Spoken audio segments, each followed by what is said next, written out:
I'm more excited about this knife, but I like this knife more. Confusing. It's a confusing time. Your body's going through changes. Oh, that's a different channel. Okay, let's get into these knives.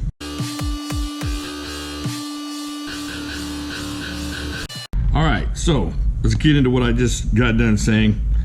This is really close to the $675 MG8015, and that's why I'm super excited about this knife. This means that there's just a really small possibility of me buying another MG8015 that's a normal one. So I'm excited about this. It's a great knife, but I like this knife more.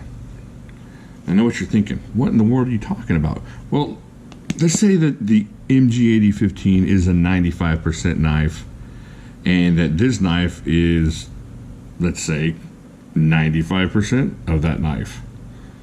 Now this knife, the AD10, oh yeah, the AD10 is a hundy for me. That's a 100% type of knife. That's just an amazing knife. And so this knife, let's just say this knife is what? Not quite 95% of it. Let's just say it's a 94%, 93. It's a little bit less of a replica or of a representation of the AD10 than this is of the MG8015, but just a little bit. This is not gonna maybe not stop me from buying another one of these, most likely. This, it's gonna be difficult just to buy an MG8015. So that's what I'm talking. That's what I'm trying to say there. If I had to keep one of these knives, I would keep this one. I love this knife. And I love this knife too, but I really love this knife. All right, let's put this one away and get into this. All right, so this is the Cold Steel AD10. I'm gonna put this to the side for right now until the comparison part of the video comes up, and then we'll check it out again. All right, let's check this out. Got the cool Star Wars looking Battlestar Galactica AD10 logo. It's like, on a continuing mission to a shining planet called Earth. Yeah, that's what that is. Cold Steel, that's the Lauren Green one. I haven't even seen the new one with Edward James Olmos, so I don't even know if they do that. Oh, I know Starbucks a girl in the new one. What's up with that? All right, back to the knife. All right, so the Cold Steel, got the Cold Steel logo, S35VN, made in Taiwan. Oh, look at that thing. I got this in hand initially, if you watched my opening video, and I wasn't just like, but the more I play with it, the more I break out the other AD10 and kind of compare it and get a good idea of what's similar and what's dissimilar, unsimilar, asimilar. I don't know. You know the word. You failed English. That's impossible. Okay. This knife is awesome. Check out, all right, let's get into it like we would any other knife, and then we'll check out some of the other stuff about it. So we got 1, 2, 3, just over 3.5 inches, looks like, of that S35VN, maybe like 3.6 if you're lucky. If you just eyeball it right. Look at that grind on that thing, that hollow grind, just super, just wants to cut stuff. Let me find something to cut. What can I cut? What can I destroy? There's got to be something. Oh, let's destroy this. Let's destroy a piece of the cardboard of the box that came in. Look at this, watch this. Oh my gosh. Just destructive. This thing's awesome. The slicing of this thing is great. So anyways, fantastic grind on that. And if you look, the grind compared, look at that. Look at the shape of that blade compared to that one. Look at it, they're just about identical. Now, we're going to find out later, the thickness on this one is a little bit thicker. That blade stock's a little bit thicker there, but we're going to check that out in a second. But look at the way they made those. Oh, man. Now, this is a little more expensive steel, but holy freak, they did a good job on this knife. All right, so check that out. Got those pyramided thumb studs, those really nice, giant, Cold Steel pyramided thumb studs. Just catches and super nice. Got a little bit of that Andrew Demko jimping up here, you know what I'm talking about. It's got a lot more on the AD15 blade. You see that? So you got just a little bit. Now, what I did have to do, and I will tell you the truth on this, right here, when you first get this thing, and the Demkos, the Cold Steel, you can close just about all of them one-handed. Now, there's a couple like the Bush Ranger, and there was one other one that you can't close just one-handed, just like that. I have a video out there where I'm doing it with my eyes closed.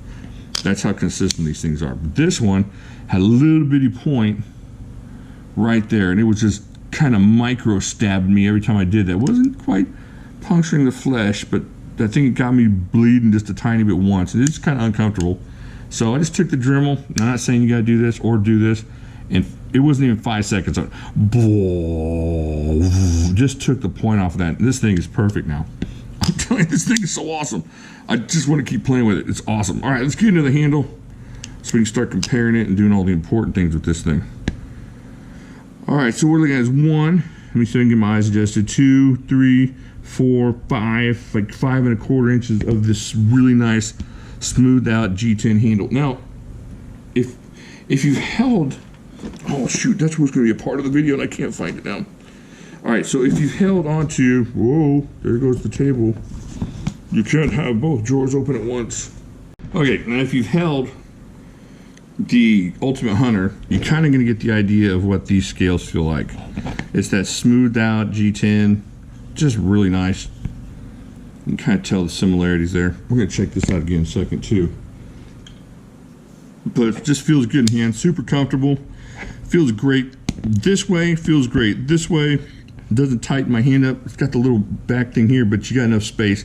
So unless you got monster mitts and just chunky, super chunky fingers that are chunkier than mine, this thing is perfect. All right, let's put that down. You got aluminum liners on this thing. Very cool. I believe, let's taste this. I think it's an aluminum backspacer there. Yeah, it tastes like aluminum. Yummy. All right, so stainless steel clip. Still got that Cold Steel, you know, tear the front of your pants off clip. Maybe a little bit of goodness there. Let's see if we can get this in the pant pocket. Yeah, it's gonna be a little bit tough, but it's got that wide opening there, so if you, I don't know, if you're gonna be wearing this, and you might just want to pull it out just a teeny bit. See if you can't stretch that out a bit. Triad lock. Man, go check out my video where I just beat the snot out of that Voyager and that thing would not shut. If you don't believe in the triad lock, that video will help you become a true believer. All right, so you got a little jimping up here. I don't know, it feels like it may be a little bit decorative because there's not really it's really not helping with the grip at all, like this jimping up here. Now once you fix this choil here, this is a really good position for some intricate work because you're not going to come up and get poked in the finger all the time with that. All right, so check that generous lanyard hole. You can tell, got my lanyard, excellent. But you could stick 3 or 4 of these things through there. All right, check that out.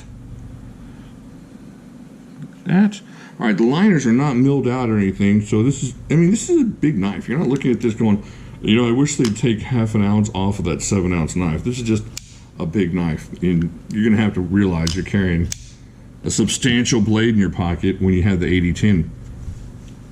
So let's weigh it, and then we'll start comparing it to other knives. Oh, there went that. All right, let's go with this. Now remember, it does have,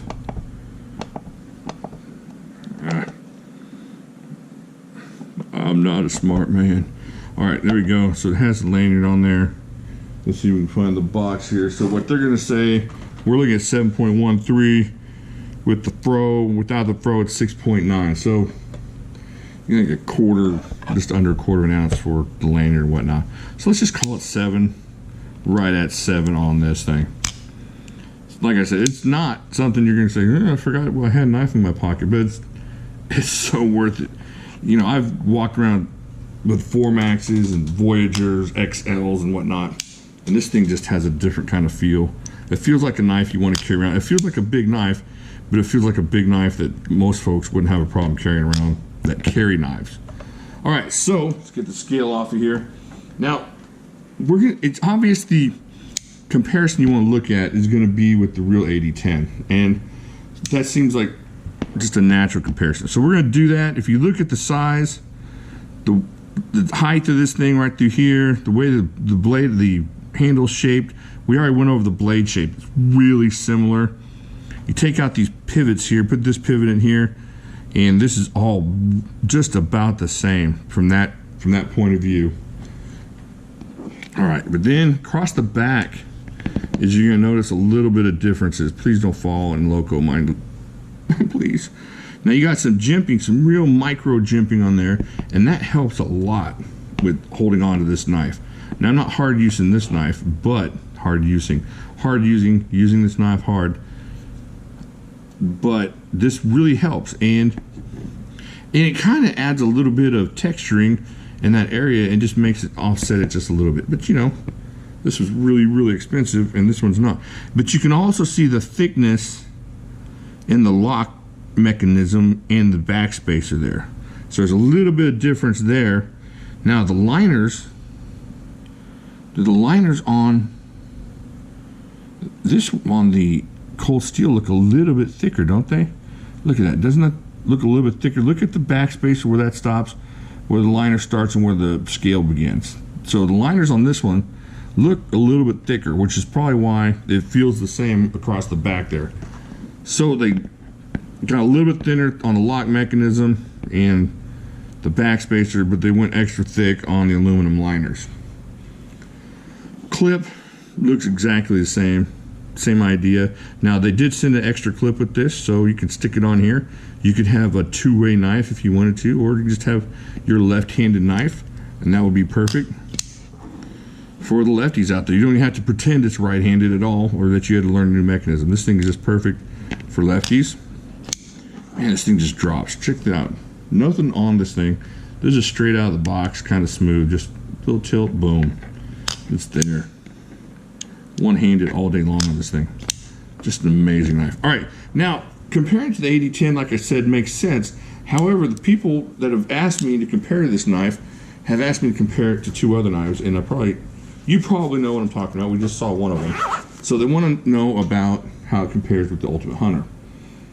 So there you go. Let's check out the Ultimate Hunter comparison here. Now look, before the AD10 came out, people would ask me what compares to the custom AD10 in the Cold Steel line, and I would tell them, look, I keep saying look, I'm sorry. The closest knife in the Cold Steel line right now to the Ultimate Hunter, I mean to the AD10, is the Ultimate Hunter. That's going to give you the same kind of feel, and it still kind of does, but now that you've got the Cold Steel AD10, man, that Ultimate Hunter, it almost feels obsolete. It's just, I mean, you can get these for about, what, 110. These are 145. And the way I put it the other day is, if you have this and $35 in your pocket, you're going to be jealous of your buddy who has this in his pocket, because that's how much different and better of a knife this is. I love the Ultimate Hunter. You can see my videos on it. I rave at it, and I still love it. But look at this. The way this feels, this is all of a sudden doesn't feel as good as far as the height. It's just a little bit, you know, a little bit thin through here. This one's perfect. You know, it's still got great quality, still S35VN, still a great knife. This has got aluminum liners. This has got, well, it's got S35VN too, but it's got a wider blade. I don't know about blade length. What's the blade length on both of these? It's about the same, right about the same. So you're looking at about 3.5 inches either way. Blade thickness looks a little bit thicker through here on the AD10, but just the feel in hand. This is a great knife. Now don't get me wrong. This has not lost its appeal as a great knife, but as an AD10 Cold Steel replacement, it's gone. You've got the real replacement here for $35, $40 more than the Ultimate Hunter. If I had to save up for a knife, I would go this way, the AD10. Now, don't go sell your Ultimate Hunter in shame or hide them. It's still a great knife. It's still got the triad lock. It's still locked up like a beast, but it is not the AD10. It is not. Don't try to pretend it is. Don't put in the comments, the Ultimate Hunter did this for me It saved me against a wild hyena. That's fine. This will kill 2 wild hyenas and still be able to pry a rock off of your leg or something.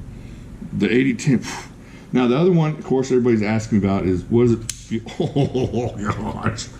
Oh man, this knife makes me forget all other knives. I forgot what I was doing here. Oh my gosh. You know, I'm sitting here raving on the 8010, and I love the 8010. Oh my goodness. Holy freak. This knife is so amazing. The Cold Steel 4max. Oh wow, I'm gonna need a sedative. Look at that. Look at that thing. Alright, but if you look at it, it's kind of like they took the 4max and this one, let's put it in the 80% machine. Whoa. And so they shrunk it down, and it's a very good comparison to the 4max.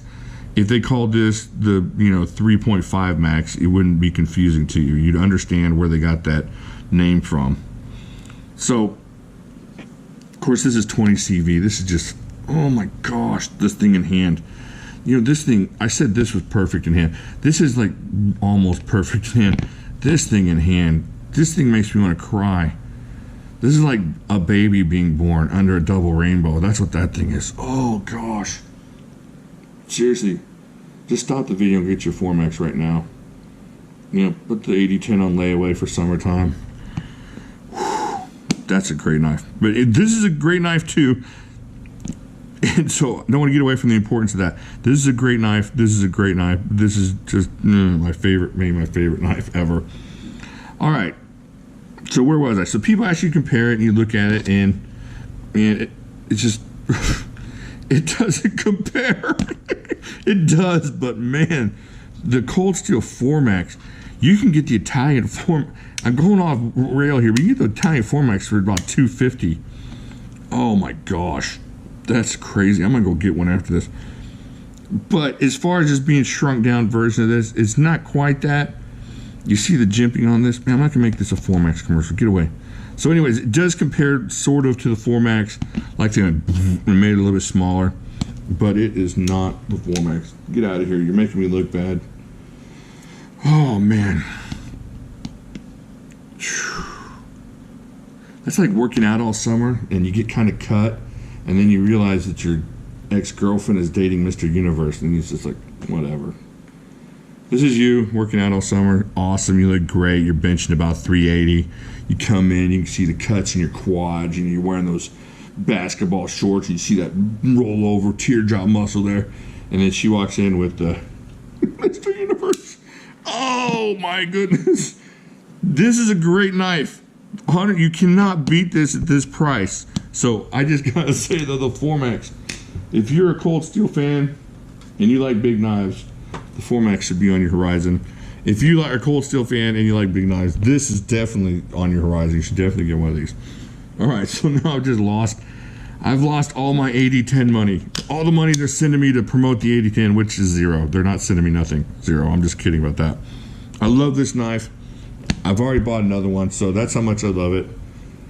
It's really, and like I said, if you compare it to the 8015, if I had to keep one, I would keep this one over this one. So, and this is an awesome knife, but the 8010, as far as the knife that I would, like I said, I'm more excited about this one just because of what it's going to save me in money over the MGs, but this thing's a great knife. All right, I think I've rambled on enough. If you have any questions, send me an email. I may have missed some stuff. I'm sure I have. I got sidetracked by the 4max. It does that to me. Oh my gosh. I gotta pick it up one more time. The 4max sidetracks me. But you know, this is still an awesome knife. Awesome, awesome knife. Just the end-all knife right there for me. So do me a favor, please. Come down here. Smash the like button. Whoa, whoa, whoa, whoa, whoa, whoa. Subscribe if you're not, please. And check these videos out. And I will talk to y'all later.